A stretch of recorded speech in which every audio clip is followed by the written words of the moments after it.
All right, a new video for the morning. Well, it's late morning.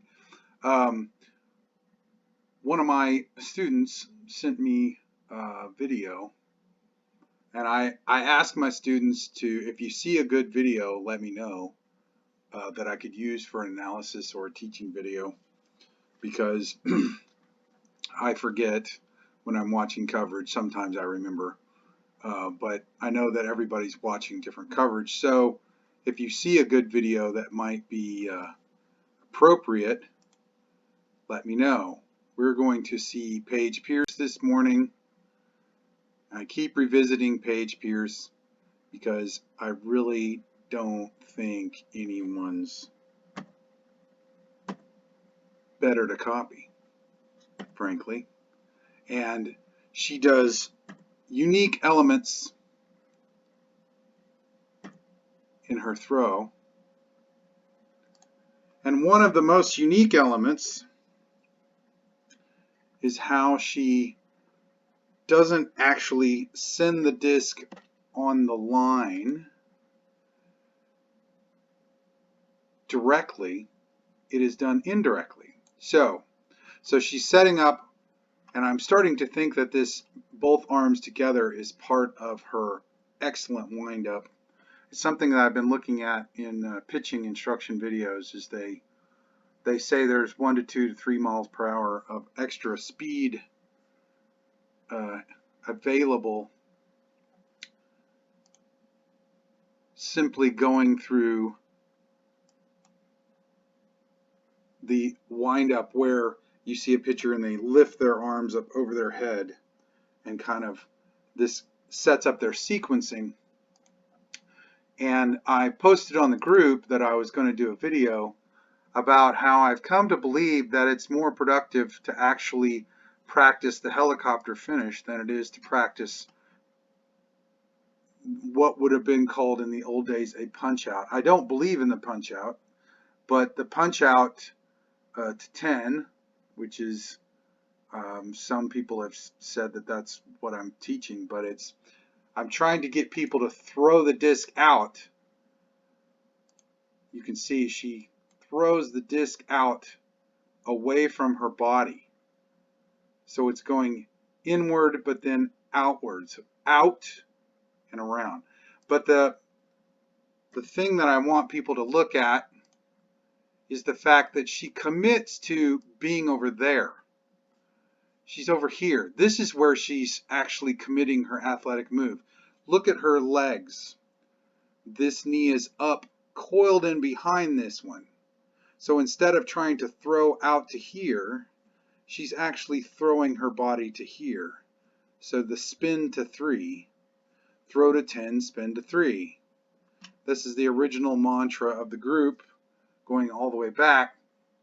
And now I'm going to reiterate.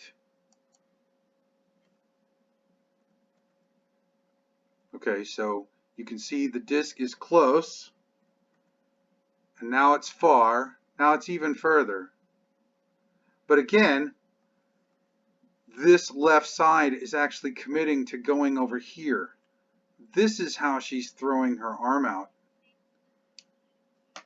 She's not throwing her arm out in front of her chest, per se. She's actually throwing the left side of her body around to this point over here, which from her counter spin, which the swing into the tuck teaches the counter spin, right? So the disc comes in, and then this motion of her left side firing around is what throws the disc back out away from her chest. Her arm is very passive. And then this part of her body is actually going over here. And I have just dubbed this the helicopter finish. So she finishes like a big whirling helicopter. And again, look at how her left leg is coiled in behind her right knee. Her left side didn't flop over. She stayed back over her left side and allowed this uncoiling. And there's no evidence of a pulling motion at all. And again, I've just been dubbing this the big helicopter finish. And I think that this is the thing that most of my male players in particular, they just simply cannot commit to throwing their body over here using their left side and allowing the disc to go over here. Over here is the body and the spin is over to here. The throw out is over to there. They want to be on a line. And I'm saying that there's tons of power and consistency in this motion. Even the big players, I've watched tons of coverage recently. There's guys throwing 600 feet who do not have this good of form. In fact, I'll be very controversial in saying just because a guy can throw 600 feet doesn't necessarily mean he has the most efficient form. There are some incredibly athletic guys out there who can throw really far. The two things don't necessarily go together. That's why, again, I go back to Paige, who's like a $105 and can throw 66 miles an hour, which is proportionally, shockingly fast. And another thing you'll see when you're really getting ready to helicopter, she's setting up to, I'm really going to spin this over to here. I'm going to spin it. Watch how she drops into a coil. See how she's dropping, and then just big sweeping finish.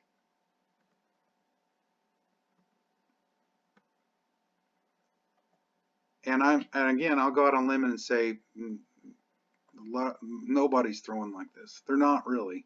They're close. There are certainly lots of elements. I think that spin and throw has shown a lot of the universal elements. But I still say that Paige form in particular is unique above everyone else. So again, she's standing up on this side, standing up, and let's just pretend in her mind she's going to just say, I'm going to throw this disc straight that way, and I'm going to spin this way as fast as I can and just let my arm just completely go fully extended like a big helicopter, and see if that doesn't look like exactly what she's trying to do. All right, I'm setting up. I'm going to spin, just going to spin as hard as I can, and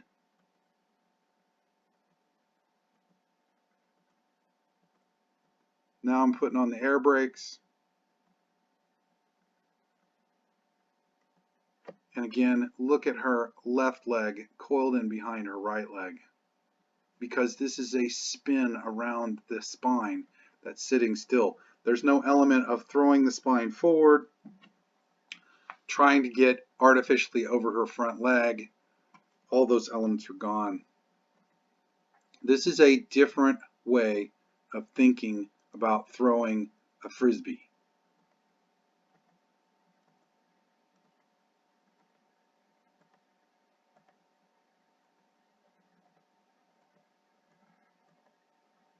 And yes, everyone shares some of the elements, but I think she brings it all together better than anyone. So I'm going to spin, spin, spin. I'm spinning. I'm just driving it. Like Josh Donaldson said, I'm just driving this hip forward. Head staying still. I'm going to make the disc go out here, and I'm going to go over here.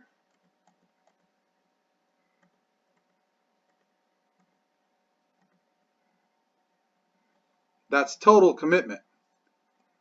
The original idea behind spin and throw is that you have contrary motions brought all together that create a separate motion.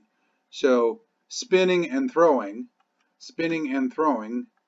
creates what appears to be a linear motion. So two contrary motions that appear to be contrary to one another end up being a third motion, which is a straight release. But this is a total commitment. You can see this in baseball pitchers, that they will actually finish a round into the left for a right-hander to really get their entire momentum going toward the ball. They're actually throwing 90 degrees to the left with their body of the straight line that ends up being a strike. And maybe I'll try to get some of that video and show it. I don't know if people are as interested in seeing the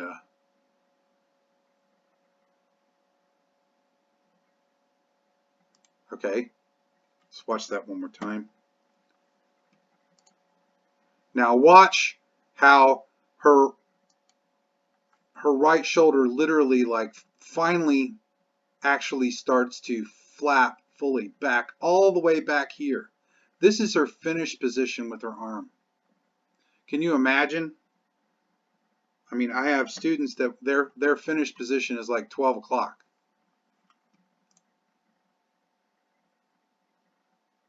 Because she stayed so connected, her arm didn't really start to flap open till it was all the way behind her.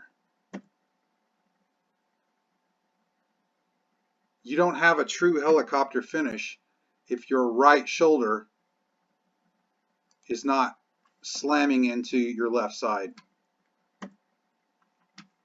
All of us will be limited on our flexibility, but that's certainly the idea. We're all not going to be as flexible as her. Slam. See how it also, you'll notice when she's playing, she always ends up in this finish position. See if I can step up on it. It's kind of cut off here.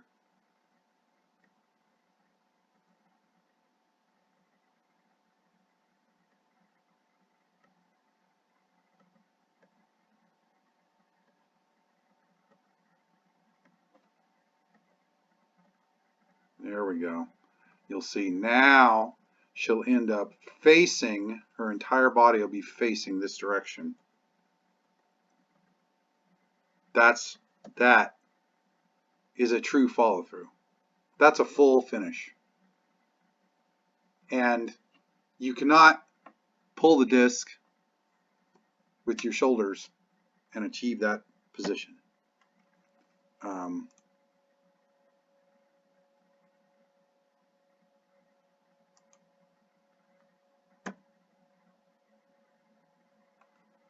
One more time. You're going to see me just beat this to death. That I believe the key and the thing from giving lesson after lesson after lesson in the last 3 or 4 months, people will not commit to doing it. They simply will not commit to a truly full finish. They're throwing at the disc. They're throwing at this direction. They're not willing to throw to this direction and release the disc going that direction, which has always been the very premise of spin and throw. Join my Patreon for lessons. Patreon Spin and Throw. Join the Facebook group. This is Bradley Walker. Catch you later.